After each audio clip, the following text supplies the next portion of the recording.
Yeah, I figured I did need to do an update. Yeah, I really need a haircut. Uh, yeah.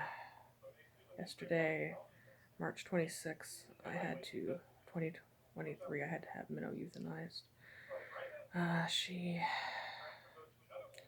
just like from Saturday night into Sunday, she just went just nosedive. She was so stumbly, and starting Sunday, she had trouble breathing. So I took her and to the emergency vet.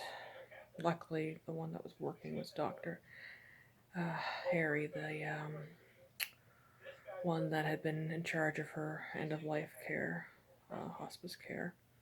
And I was so, like, that was a silver lining of it that it was her that, was there because there's one of the other vets that could be gruff, and the other, like, Dr. Harry knows Minnow. Like, we've tried things that she probably wouldn't have tried with other cats because Minnow, like, she understood Minnow like I did.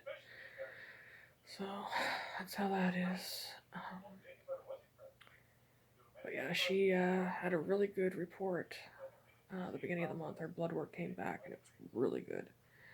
And then the next week she had some poop problems, which we've had previously, and I took her in about that, and everything seemed fine. Like had St. Patrick's Day, and just waiting for the next week to get warm so I could take her for a walk. She really wanted out. Like I tied her out a few times, but it was too cold. And then Monday around noon she had a seizure, and I rushed her to the vets because I thought, you know, this is it. Like if this is going to be something that's going to linger, I'd rather her not suffer. And she recovered at the vets, and they sent her home with just monitor, watch everything. Her vitals are good. Everything seems like she'll probably be tired for a few days. And then we got back, and she had another seizure, and she seemed to be tired but cognate that night. And then the next day, she was a lot better. So I took her out for a drive to watch people. Took her for haddock bits because it's one of her favorite foods. What was one of her favorite foods? It's deep fried haddock pieces. They're called hattie bits. And she loves fish, like fried fish that way. So not the batter, but so I gave her that and took her for a drive. Got back, and about an hour and a half after we got back, she had another seizure, and she just that that was exhausted her.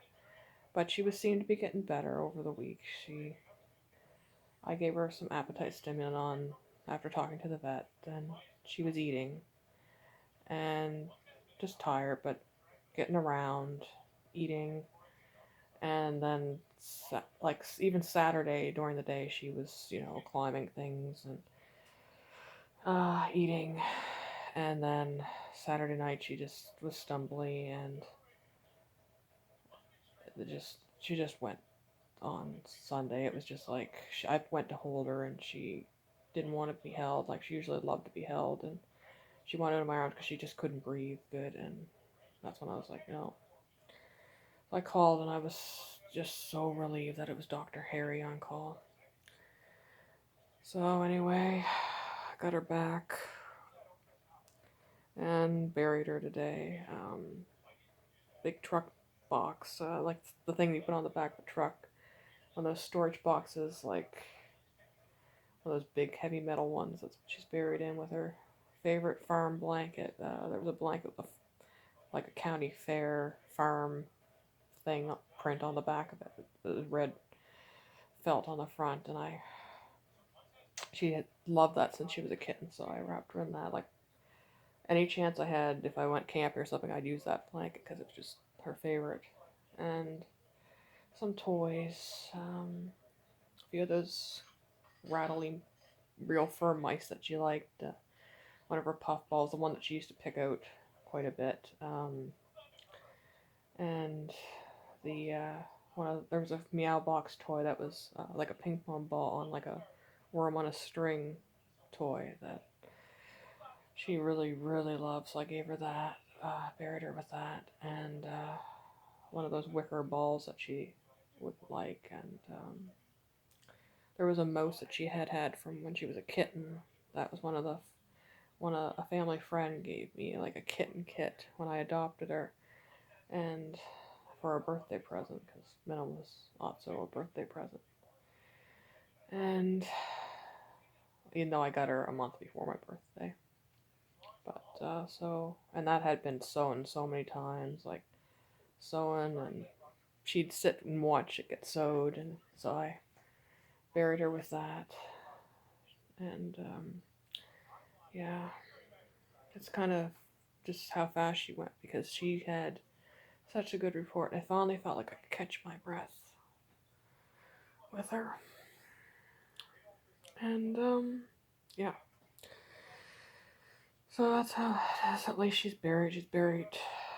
She used to love to climb this crabapple tree, like flying crabapple tree. And then when it got cut down, she loved to go to the stump. So I wanted her buried near that, and also with a view of my mother's because um, she would sit and watch her at the window, so like a nosy neighbor. So that's where she got. So no, originally like years ago I was planning to have her cremated, and then like when she got sick, I was just like no, like so I got her a box back in November because she was only given a week and a half to live back then, and so we got through Christmas, and I was hoping she'd get to her birthday on April 19th, but I was just really hoping for some nice warmer days to take her to the park and stuff. But anyway, that's the update for this. I figured I'd do a video because I haven't felt like typing.